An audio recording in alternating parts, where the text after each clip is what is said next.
नमस्ते।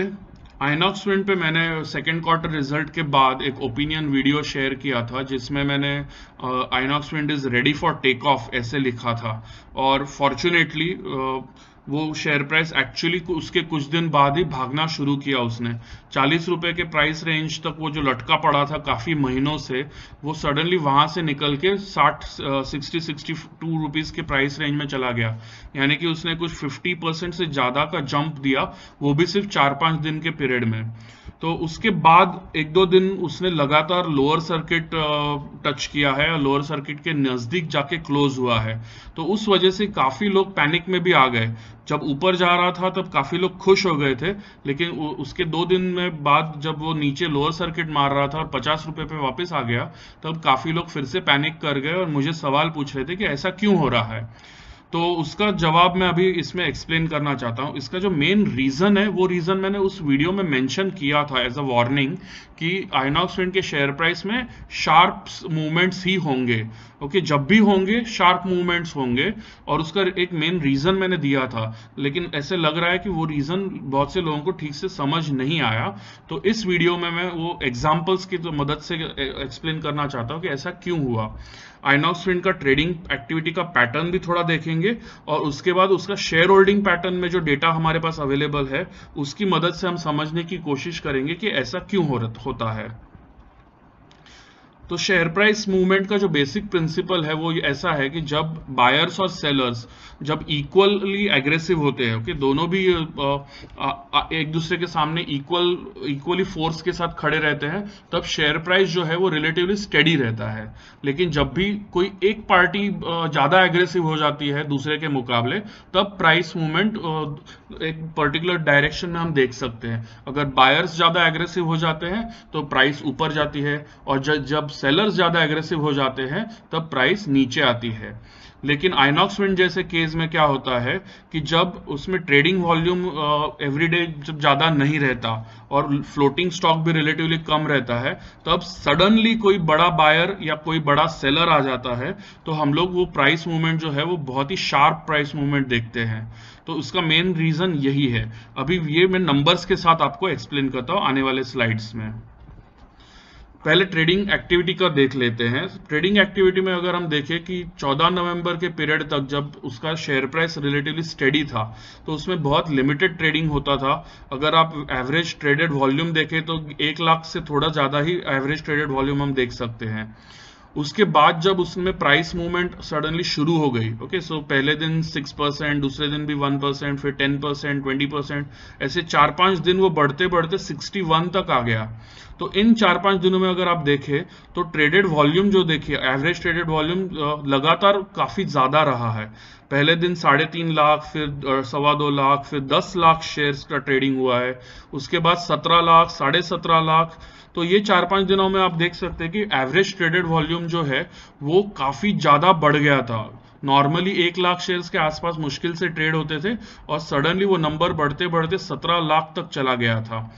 तो डेफिनेटली आप देख सकते हैं कि बड़ा बायर्स की आने की वजह से ही उसमें प्राइस मूवमेंट हमने देखा है। उसके बाद जो 2 दिन उसने लोअर सर्किट मारा, आप देख सकते हैं कि ट्रेडेड वॉल्यूम जो है वो सडनली ड्रॉप भी हो गया। यानी कि जो 17 लाख शेयर्स, 10 लाख से 17 लाख शेयर्स के बीच में 3 दिन ट्रेड हो रहा था, वो वॉल्यूम सडनली गिर के 7.5 लाख और फिर 3.5 लाख पे आ गया। जो उसने लोअर सर्किट, पहले दिन लोअर सर्किट मारा, दूसरे दिन लोअर सर्किट टच नहीं किया, लेकिन उसके नजदीक जाके क्लोज हो गया था। तो यानी कि जो फॉल आया वो फॉल लोअर वॉल्यूम्स पे आया। तो ये बहुत ही इंपॉर्टेंट पॉइंट नोट करने के लिए है कि जब ऊपर जा रहा था तब वॉल्यूम ज्यादा था, जब नीचे आया 10% नीचे आया तब वॉल्यूम रिलेटिवली गिर रहा था या कम हो गया था। ओके, हाँ, 1 लाख के मुकाबले तो डेफिनेटली वॉल्यूम ज्यादा है यहाँ पे भी। मतलब पहले के पीरियड में जब 1 लाख का एवरेज ट्रेडेड वॉल्यूम हम देखा था, उसके मुकाबले 3-3.5 लाख शेयर्स भी ज्यादा है। लेकिन हो सकता है काफी सारे लोग जो पहले से लेके बैठे थे वो प्रॉफिट बुकिंग कर रहे थे, उस वजह से वो प्राइस नीचे आया। लेकिन कोई बड़ा सेलर नहीं था, यानी कि बड़ा कोई फंड या कोई बड़ा शेयर होल्डर नहीं था जो बेच रहा था। हो सकता है रिटेल शेयर होल्डर्स में ही कोई ना कोई प्रॉफिट बुकिंग कर रहा था। तो ऐसे सिचुएशन में उम्मीद ये रख सकते हैं कि जब भी वो बड़ा बायर जिसने इन 3-4 दिनों में खरीदी की थी वो जब भी वापस शुरू करेगा बाइंग, तब प्राइस हो सकता है फिर से ऊपर जाए। ओके, सो वॉल्यूम पे भी ध्यान देखिए, सिर्फ शेयर प्राइस पे मत देखिए। अब देखते हैं कि उसका इक्विटी कैसा डिस्ट्रीब्यूटेड है। ओके, आइनॉक्स विंड का जो इक्विटी कैपिटल है वो टोटल 221.9 करोड़ का है 10 रुपए के फेस वैल्यू पे। तो नंबर ऑफ शेयर्स क्या होता है कि ये इक्विटी कैपिटल को 10 फेस वैल्यू से अगर डिवाइड करेंगे तो हमें टोटल नंबर ऑफ शेयर्स मिलते हैं जो है 22 करोड़ शेयर्स। ओके, 22 करोड़ से थोड़ा ज्यादा। उसमें से प्रमोटर स्टेक जो है वो 75% है, यानी कि 16.6 करोड़ शेयर्स तो प्रमोटर्स के पास है जो मार्केट में ट्रेड नहीं हो रहे। ओके, सो बचे हुए जो 5.5 करोड़ शेयर्स है, ओके, जो नॉन प्रमोटर शेयर्स है, वही सिर्फ मार्केट में ट्रेड होने के लिए आ सकते हैं। इसका मतलब ये नहीं है कि ये सब लोग मार्केट में खरीदिया बेचना रोज करते होंगे, लेकिन जब भी उनको जो चाहिए मनचाहा अगर प्राइस आ जाए तो वो बेचने के लिए आ सकते हैं। तो इसमें से अगर 5.5 करोड़ शेयर्स जो है, इसमें से मेरे हिसाब से कम 3 से 4 करोड़ शेयर्स ऐसे लोगों के, ऐसे इन्वेस्टर्स के पास है जो लॉन्ग टर्म एप्रिसिएशन चाहते हैं।